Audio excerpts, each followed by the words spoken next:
The 2025 Oscars are just around the corner, and one of this year's big frontrunners is Conclave. I watched it this past weekend, and today let's talk about whether this film deserves the Best Picture Oscar. I'm Harry, this is the Review Lab. Let's talk about Conclave, starring an incredible ensemble cast: Ralph Fiennes, Stanley Tucci, John Lithgow, Isabella Rossellini, and more. Conclave centres around Cardinal Lawrence, played by Fiennes, who is tasked with overseeing the election of a new pope. As the conclave assembles, secrets, scandals, and power struggles start to unfold. From its opening moments, director Edward Berger, best known for 2022's All Quiet on the Western Front, sets a brisk pace that immediately hooks you. The first mystery is introduced, and you're instantly pulled into Cardinal Lawrence's journey. The film wastes no time in getting into the heart of the story, assembling the conclave and deciding who will be the new pope. Now, what's interesting is that Conclave doesn't approach itself as a whodunit mystery. The tension isn't about solving one specific secret, but it's about how Cardinal Lawrence, again played by Fiennes, unravels multiple layers of corruption and deception, and ultimately bends the rules to ensure the right person becomes the pope. Now, the suspense builds throughout. It keeps you on the edge of your seat. However, whilst the film's slow,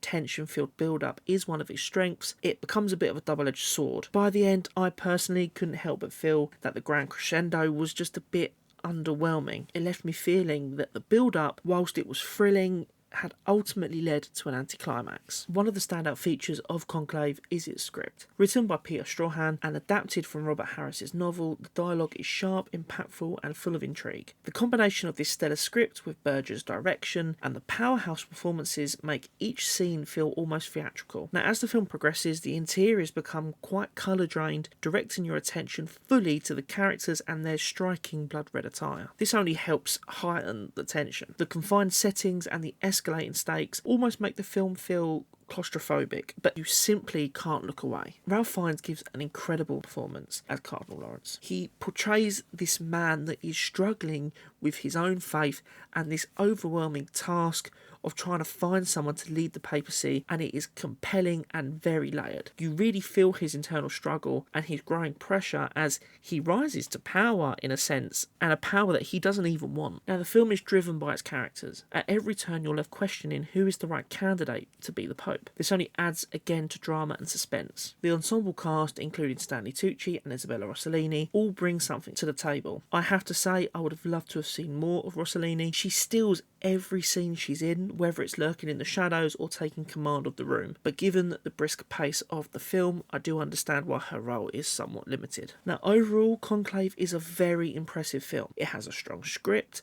solid direction, and a stellar cast. However, its gradual build-up, whilst it was masterfully done, does ultimately lead to quite a big anticlimax for me, which may leave some viewers feeling unsatisfied. Now, despite this, I do think it's a film worth watching, but I don't know personally if it will snag the Best Picture Oscar this year. The Review Lab score of Conclave is 3.5 out of 5. Now, what do you think? Have you seen Conclave?